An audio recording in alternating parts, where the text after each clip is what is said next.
So in round one of looking for a nice shredder guitar, we were looking at the Jackson X Series Rhodes RRX24M versus the Epiphone Brandon Smalls Ghost Horse Explorer, which also has the Floyd Rose tremolo system on it. The Explorer is $100 cheaper, plus it has a hard case with it. But one of the guitar forums, there was a message thread about what's like the cheapest, most affordable shredder that is good, and this one came out as one of the top. The Ibanez RG450, like the DXB here. But after doing a lot of research on it, it seems like a lot of people have trouble with the Floyd Rose or the Ibanez. It's copying the Floyd Rose tremolo system, but a lot of people have a lot of trouble with this, and they end up just permanently blocking this tremolo.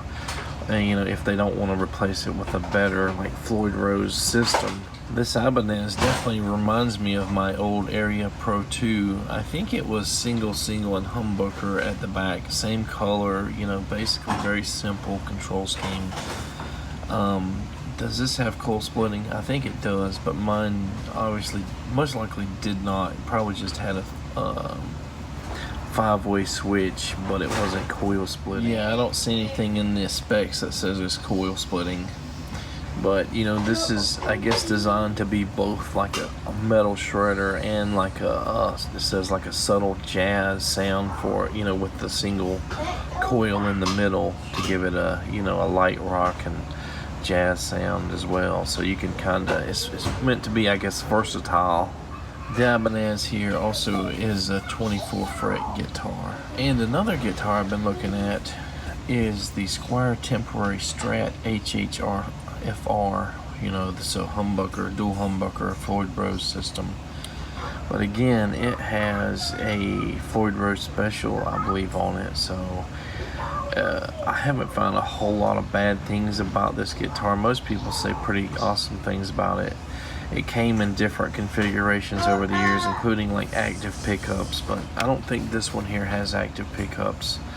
One thing about both of these, the RG450 and the contemporary Strat, is that these guys are almost like half the price of the other two offerings, especially the Randy Rhodes, which is $900. Now this guy has coil tapping. It's only 2 pickups, but it has coil tapping in it. And the difference between this and the other 3 is that this one only has 22 frets versus 24.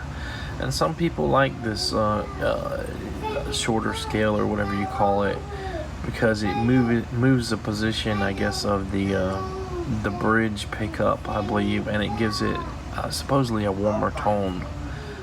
This is a Strat, but it's only got a single volume and single tone versus 2-tone controls here, so there may be a little bit less stuff here, so you can do your palm muting a little bit easier, which I have a problem with the standard Strat style.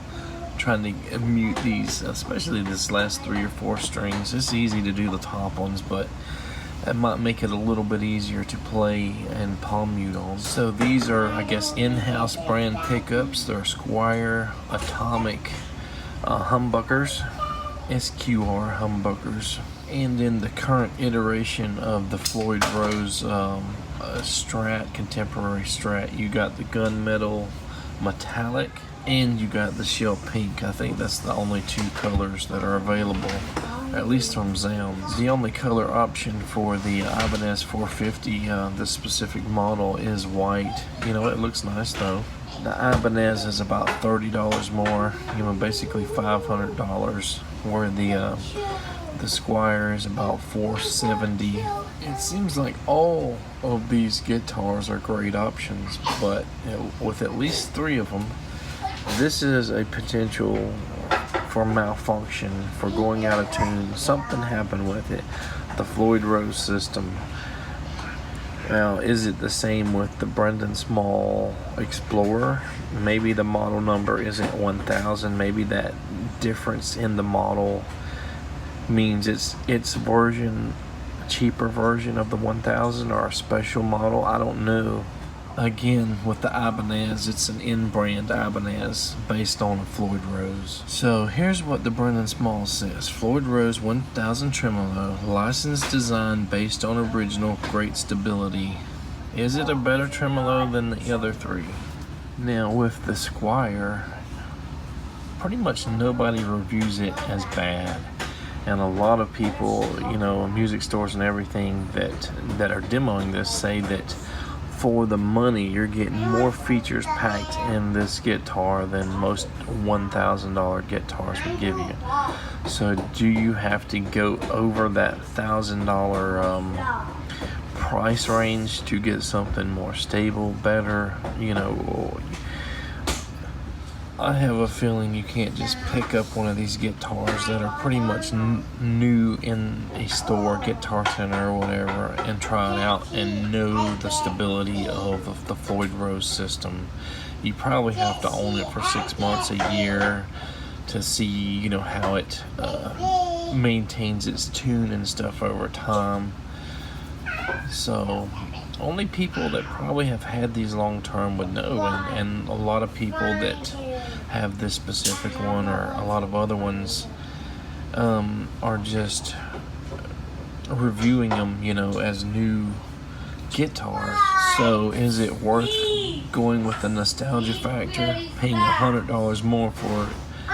And if you need a hard case, you know, that costs a lot more money, about $230 for this guy, and still getting that, you know, cheaper Floyd Rose tremolo system? Or should we put in cost as a factor, you know, and say we don't have to have that fancy schmancy flying V, that we can get something that any case, you know, would hold, and knowing that the Floyd Rose tremolo system may go out or need to be replaced one day, and the Ibanez I just showed you, or this Squire Contemporary?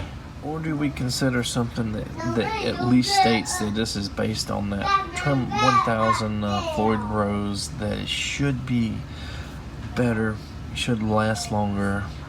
It's still a beautiful guitar. It's $100 cheaper than a Flying V, has the case with it. So I don't know, because I'm going back and forth with it, you know, a lot of these options, and I've thought I've made up my decision 2 or 3 times now.